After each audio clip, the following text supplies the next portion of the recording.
L'engagement pour la paix est consubstantiel à l'Union africaine.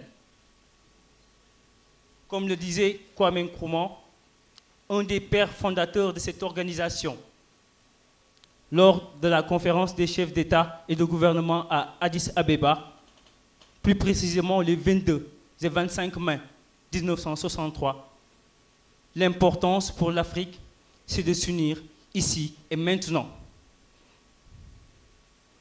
L'Union africaine repose sur un socle de valeurs que l'Organisation de l'Unité africaine avait mis en avant tout au long de la décennie 1990 et adopte de nouvelles évolutions, tant sur le plan politique, notamment en matière de maintien de la paix, que dans le domaine économique et social.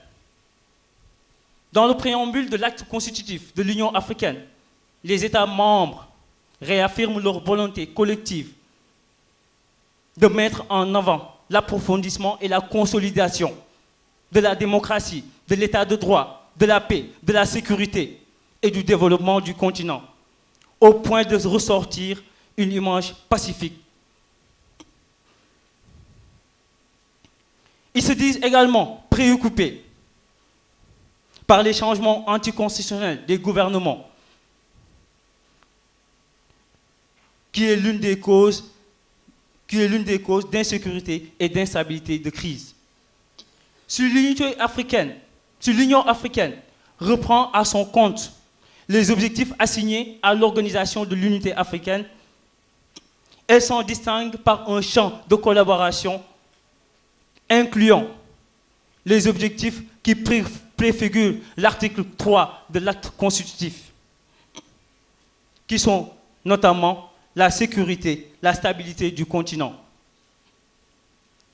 En outre, conscients de leur vision commune de mettre en place une Afrique unie et forte, ainsi que la nécessité d'instaurer une relation entre les gouvernements et toutes les communautés, et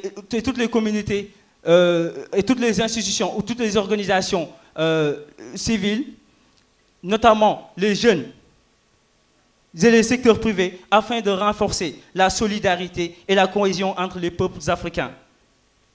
Ils s'engagent à faire de l'Union africaine non pas un syndicat des chefs d'État, mais un instrument de promotion de la paix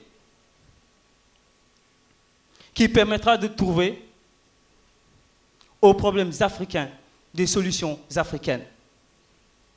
Tout ceci atteste une volonté certaine de l'Union africaine à s'engager résolument dans la lutte et la recherche d'une Afrique sans conflit. Je vous remercie.